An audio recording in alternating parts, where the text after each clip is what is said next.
Imagine being stranded in the vastness of the Pacific Ocean, with nothing but the horizon stretching endlessly in every direction.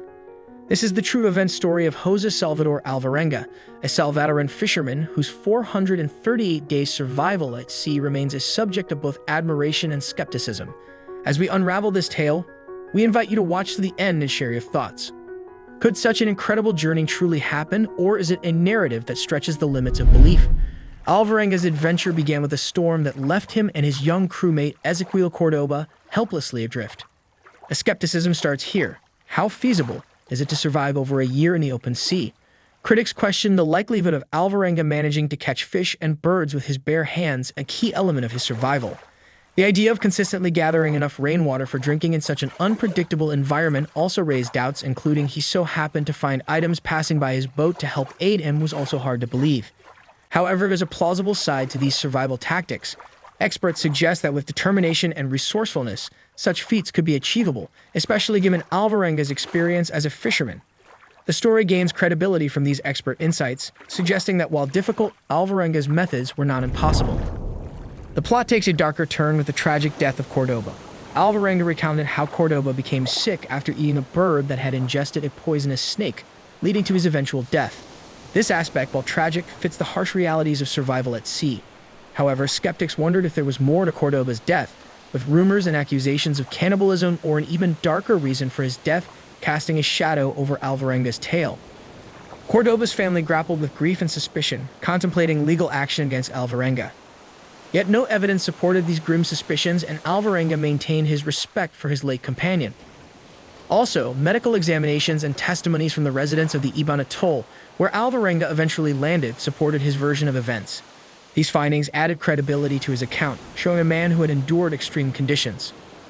Oceanographic analysis of currents and wind patterns further corroborated the possibility of Alvarenga's drift from Mexico to the Marshall Islands. This scientific backing lent more weight to the plausibility of his journey. Despite expectations that he would be nothing but a mere skeleton, many people were surprised to see that he appeared well-fed. As you watch the unfolding story of José Salvador Alvarenga, consider the fine line between skepticism and believability. Weigh the evidence, the expert opinions, and the extraordinary circumstances of this tale. What do you think about Alvarenga's journey? Is it a remarkable testament to human endurance, or a story that defies the bounds of reality? Watch until the end and let us know your verdict on this enigmatic saga of survival at sea. On November 17, 2012, José Alvarenga, a seasoned fisherman, made plans for a challenging 30-hour deep-sea fishing expedition. His goal was to catch a variety of marine life, including swordfish, tuna, and even sharks. José was in the final stages of preparing for his trip with his regular fishing partner, Ray.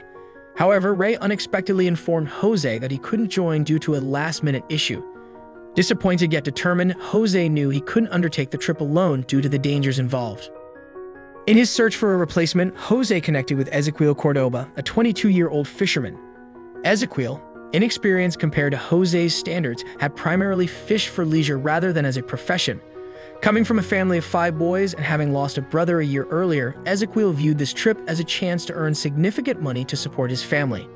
Despite José's limited knowledge of Ezequiel, he accepted his offer to join the trip, recognizing the necessity of a companion. Together, they spent several hours equipping their vessel, a 25-foot-long, topless fiberglass boat. This boat, while basic and without amenities like fixed lights or a raised area, was comparable in length to a London bus. They loaded the boat with essential fishing gear, a motor, ample gasoline, ice, water, fish hooks, knives, and other necessary supplies. José, an expert in his field, meticulously ensured they had everything required for a successful fishing venture. Additionally, they brought a mobile phone protected in a waterproof bag for emergencies and a two-way radio to communicate with José's boss. Unfortunately, due to time constraints, they departed with the radio only half charged. As they embarked on their journey, the boat's simplicity didn't concern José given his extensive experience with similar trips. A few hours into their expedition, their efforts paid off handsomely, netting over 1,000 pounds of fish, nearly maxing out the boat's capacity. Riding high on their success, they planned to fish for a few more hours, hoping to fill the remaining space and return home early. Despite the dry season and José's confidence in avoiding weather complications, their fortunes rapidly changed when a massive storm materialized on the horizon. The storm's ferocity soon became apparent, violently rocking the boat and raising fears of capsizing. In response, Jose directed Ezequiel to bail out water from the bottom of the boat while he navigated and steered from the front. The men fought against daunting and exhausting conditions, grateful to have survived the initial onslaught of the storm. However, their relief was short-lived as they realized the storm had severely damaged the boat's engine, rendering it inoperable. Despite their desperate efforts, Jose and Ezequiel couldn't revive the engine. Faced with this dire situation, Jose decided to seek help. He attempted to use the GPS for their coordinates, but to his dismay, it was water-damaged and unreadable. Fortunately, the radio still functioned, albeit with limited battery life. Jose promptly contacted his boss, explaining their lack of a GPS and their urgent need for assistance. His boss instructed them to drop anchor and wait for rescue. This advice struck Jose with a painful realization. In his preparation, he had seen no need for an anchor on a deep-sea mission and had left it behind. This oversight now meant they were adrift in the vast ocean, at the mercy of the currents and winds. His boss's reassurances over the radio provided little comfort, as Jose knew their chances of being found without a fixed position were slim. Amid their communications, Jose and Ezequiel spotted a distant landmass. However, without a functioning engine, they were unable to steer towards it and could only watch helplessly as it drifted out of reach. Back on shore, alarmed by the situation, Jose's boss alerted the authorities. Rescue teams, including helicopters and boats, were dispatched to search for the stranded fishermen. They scoured the area for 48 hours, but the worsening weather ultimately forced them to abandon the search and return to shore. Jose and Ezequiel were left alone adrift in the open ocean, clinging to the hope of drifting back to land or being miraculously discovered. As Jose and Ezequiel faced the relentless storms at sea, their situation worsened due to the heavy, non-functional motor at the back of their boat. This imbalance caused the boat to take on water more easily, forcing them to continuously bail out water to stay afloat. Compounding their troubles was the 1,000-pound box of fish they had caught, which further hindered their ability to maneuver the boat. Faced with this dire predicament, Jose made the difficult decision to throw the entire catch overboard. He knew his boss would be displeased, but survival was their primary concern. After discarding the fish, Jose and Ezequiel assessed their situation and realized the boat was still too heavy. They decided to dump additional items, including the ice and extra gasoline, which they deemed unnecessary. This lightening of the load improved their situation, though they were far from safe. Their sense of isolation deepened when Jose discovered that the radio's battery had died, severing their last link to the outside world. Surrounded by an endless expanse of sea and with the storm persisting, they realized they had no idea which direction led to home. The storm raged on for days, leaving both men and the boat in terrible condition. The boat continued to fill with water due to the relentless battering from the waves. As they sought shelter and warmth, one of the men suggested flipping the now empty icebox over them to use it as a makeshift refuge. They huddled inside, soaked with seawater, which exacerbated their dehydration. The cycle of bailing water and seeking shelter continued. While one man rested in the icebox, the other worked to remove water from the boat's floor. Then, when the storm stopped, they were left with calm seas and with that the lack of rain which left them without fresh water, having discarded their supplies earlier. Desperate for hydration, they resorted to drinking their own urine, a measure that became more bearable over time as their situation grew more dire. After 2 grueling weeks at sea, rain finally arrived. The men quickly set up a bucket to collect rainwater, along with any cans and bottles they had found floating past their boat. They used the falling rain to cleanse themselves as best as they could. With their immediate water needs addressed, their focus shifted to the pressing issue of hunger. Having discarded their fishing gear, they knew catching fish in the traditional manner was impossible. Starving and weakened, they faced the challenge of finding a way to obtain food in their desperate situation.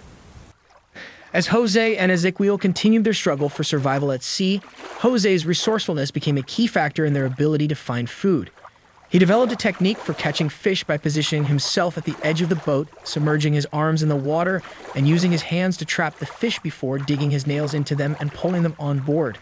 This method required practice, but Jose eventually mastered it, despite the ever-present danger of nearby sharks and the risk of infection from fish bites or cuts. Once caught, Ezequiel would clean the fish, slice them open, and let them dry in the sun. Jose also took advantage of the opportunity to catch small sharks by grabbing their fins, bringing them on board, and killing them for food. Jose also caught jellyfish and turtles, as turtles move slowly and are easier to catch. Drinking turtle blood is a survival tactic often used by stranded fishermen. Products from sea turtles, such as blood and eggs, are sometimes used for healing or health benefits in different parts of the world.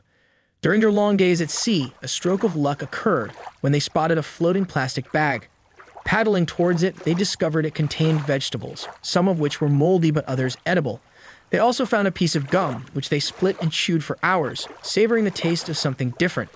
Encountering floating debris became a common occurrence, and on one occasion, they'd found a bag with a carton of half-full, slightly sour milk, which they drank regardless of its condition. In their desperation for sustenance, Jose even resorted to eating his fingernails.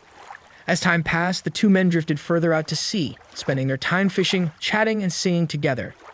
Ezequiel, a member of his local church choir, taught Jose songs and sang to him.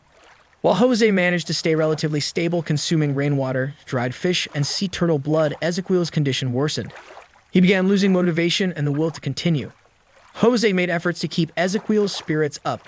During moments of rest, they would gaze at the vastness of the ocean, occasionally seeing airplanes fly overhead. Jose would describe the luxurious meals likely being served on those flights, using his imagination to provide a brief escape from their grim reality. Despite these efforts, their situation remained dire, with both men clinging to survival in the vast, unforgiving ocean. In a tragic turn of events, Ezequiel became severely ill after eating a bird they had caught. Unbeknown to them, the bird had ingested a poisonous yellow snake. While Jose had not eaten the bird and was spared from the poison, Ezequiel suffered greatly. He began vomiting white bubbles, and over the next few days, his condition worsened. He vomited frequently and eventually stopped eating altogether. Jose recognized the gravity of the situation. Ezequiel's health rapidly declined until, lying on the floor of the boat, he began to convulse and foam at the mouth. In just minutes, he tragically passed away. For the next week, Jose kept Ezequiel's body on board, speaking to him in one-sided conversations. Although he knew Ezequiel couldn't cure him, these talks provided Jose with some solace. However, by the 6th day after Ezequiel's death, the situation became untenable. Ezequiel's body had begun to decompose, releasing fluids and entering an advanced state of decay. Jose washed Ezequiel's feet, removed his shoes for potential future use, and with a heavy heart, pushed his companion's body overboard. Following Ezequiel's death, Jose faced profound despair and considered ending his own life. However, his religious beliefs and his mother's teachings about the afterlife dissuaded him from taking his own life. He believed that those who took their own lives did not go to heaven, and this conviction became his main reason to continue fighting for survival. Alone and grappling with the trauma of losing Ezequiel, Jose's situation grew increasingly challenging. Isolated in the vast ocean, he had to process his loss and the ongoing ordeal without support, all while facing an uncertain future and the daunting task of surviving on his own. The weeks and months that followed only intensified the hardships of his extraordinary struggle for survival. One day during his long and arduous ordeal at sea, Jose spotted a small black speck in the distance. Initially too weak to stand, adrenaline surged through him, allowing him to pull himself up. He began shouting and waving, hoping to be seen. However, he soon realized that the ship was too far away for anyone to notice him. This heart-wrenching scenario repeated several times over the ensuing months. Jose tried to keep track of time by observing the moon, a skill his grandfather had taught him when he was young. Though he eventually lost count, this practice provided him with some comfort amid the endless expanse of sea. He spent his nights huddled in the icebox seeking warmth, and his days were filled with desperate dreams of sumptuous meals, lush green grass, and sunny beaches. Then one afternoon, Jose noticed something different in the distance. It wasn't another unhelpful ship, but a speck of green, an island. As he drifted closer to the shoreline, he realized he was finally near land. When about 30 feet away from shore, he abandoned his boat and swam to the beach. For the first time in many months, Jose felt the sand beneath his feet. The overwhelming relief and emotion of the moment brought him to tears. He didn't linger long on the beach. Gathering his strength, he began to move inland. Having not walked for an extended period, he initially crawled, then, fueled by adrenaline, managed to stand and stumbled towards the center of the island. He eventually came across a small beach house. Fervently praying someone was inside, he approached the door. To his immense relief, the door swung open, revealing a man and woman who stood there, shocked at the sight of this unexpected visitor. Jose's long and harrowing journey at sea had finally come to an end as he encountered the first signs of human life. Despite the language barrier, Jose managed to communicate his ordeal by drawing a stick figure and a boat, quickly conveying that he had been lost at sea. The couple provided Jose with food, clothes, and water and reported his arrival to the local authorities. Over the course of 438 days, Jose had drifted over 5,000 miles. After the couple's report, police officers and a nurse from a nearby island arrived. The nurse provided Jose with essential medical care as his body was on the brink of collapse. He struggled to walk due to months of inactivity and severe dehydration, which had caused his lower body to swell. His diet of raw fish while adrift had led to an infected liver, likely due to parasites. Jose's appearance was bedraggled with matted hair, a large beard, and tattered clothing. His arrival on the remote island of Tile Isla in the Marshall Islands was a stroke of extraordinary luck. Had he missed it, the next possible landfall would have been the Philippines, another 3,000 miles away, a distance he was unlikely to survive. Before Ezequiel's death, the two had made a pact. If Ezequiel survived and Jose didn't, Ezequiel would visit Jose's family in El Salvador and vice versa. Fulfilling this promise, Jose visited Ezequiel's family in Mexico after his recovery. He spent hours talking with Ezequiel's mother and Rosa, sharing details about their time at sea and conveying Ezequiel's final wishes. Jose's road to recovery was challenging. He struggled with paranoia, anxiety, and an aversion to water and darkness. Over time, he began to heal both mentally and physically. However, Ezequiel's family harbored suspicions about the circumstances of his death, filing a lawsuit against Jose and accusing him of cannibalism. Jose denied these allegations and passed a lie detector test, but this did little to change the family's beliefs. Some people question Jose's account of his time at sea, but an experiment by experts simulating the drift from Mexico to the Marshall Islands supported his story. Jose was eventually reunited with his family in El Salvador, including his child. He emphasizes the importance of preparation and planning for sea journeys and encourages anyone facing impossible situations to keep going and hold on to hope.